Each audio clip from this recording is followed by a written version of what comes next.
Hail and welcome. I'm Kate, the laundress, and you found your way to the Tarot and Astrology Weather Report.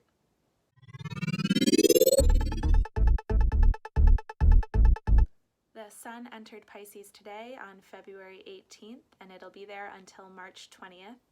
In the language of the Tarot, this looks like the Sun card in the Moon.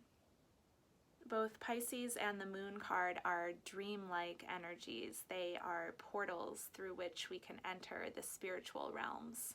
The trick is to keep one foot in the material world and one foot in the spiritual world. The trick is to avoid spiritual bypassing and to embrace the here and now. When we pull the Moon card in a reading, the invitation is often to stop struggling against the here and now, to stop swimming against a difficult current of emotions and to just float. The invitation of Pisces season is to allow intuition to arise from the heart rather than logic to descend from the head. A quick note about the moon. That's the High Priestess card. The full moon during Pisces season will always be in the sign of Virgo, and that's happening on February 27th. Full moon in Virgo looks like the High Priestess in the Hermit.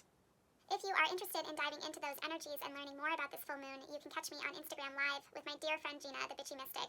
We'll be talking together the day after the full moon, so you can catch that video if you follow me at The Modern Laundress. The new moon will be 2 weeks later in the sign of Pisces, and that's on March 13th.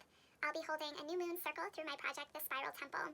These circles are on Zoom, and they're open to anyone and everyone who identifies as a woman on any level, including non-binary folks. I'll put a link down below for you to find the Facebook event, and if you'd like to join us, we'd love to have you.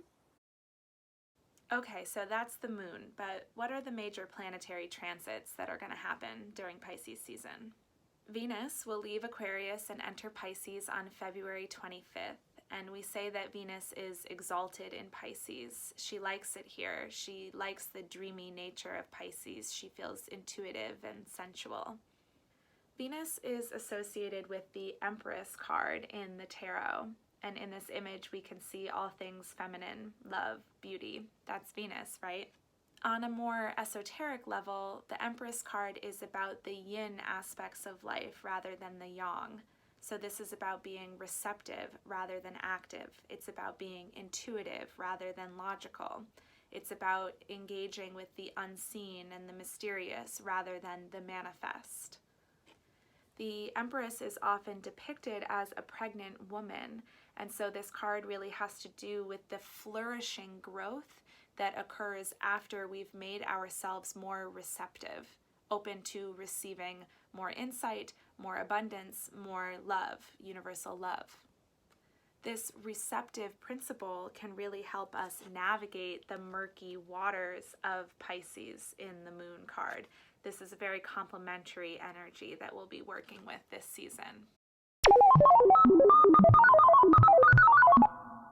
Being in Pisces, both Venus and the Sun are going to form sextiles to Uranus and Taurus. This is a harmonious aspect. As I talked about in my last video, Uranus in Taurus is currently in a deep conflict with Saturn in Aquarius, and they actually just had their first square yesterday, the last day of Aquarius season, and they'll have 2 more before the year is over, and this is creating a lot of tension.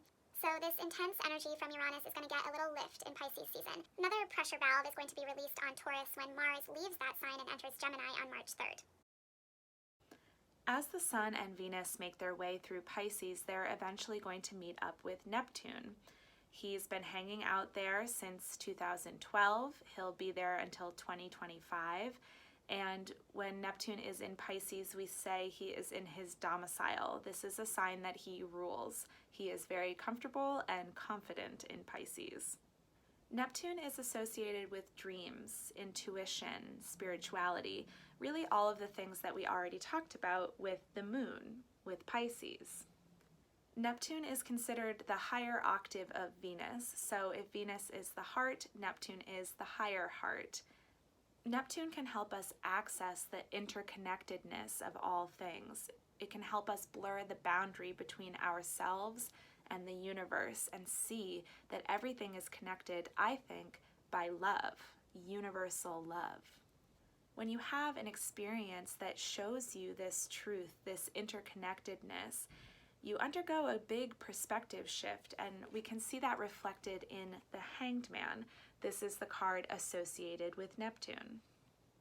The Hanged Man is the card that comes right before death, and when you're in it, or when you pull it in a reading, a lot of times you feel condemned, you feel trapped, you feel like you don't know which way is up. It's really not unlike the Moon card, the Pisces card. You might feel like you're kind of drowning, or you might feel impatient to get to the other shore. But the truth is, you're not drowning. You're inside a chrysalis. You were once a caterpillar, but now you don't know what you are. You're just goo. When you reach death, you will be reborn. You will be a butterfly, but you really can't see that yet. Neptune's transit through Pisces is really an invitation to surrender to this transformational process that we're all undergoing. Humanity itself is really going through a dark night of the soul. So when you feel that way on an individual level, it can be comforting to remember that you're not alone. There is a quote by Valerie Kaur which is so apt here. She said, "What if this darkness is not the darkness of the tomb, but the darkness of the womb?" This place, this limbo that we find ourselves in, this is the imaginal realm.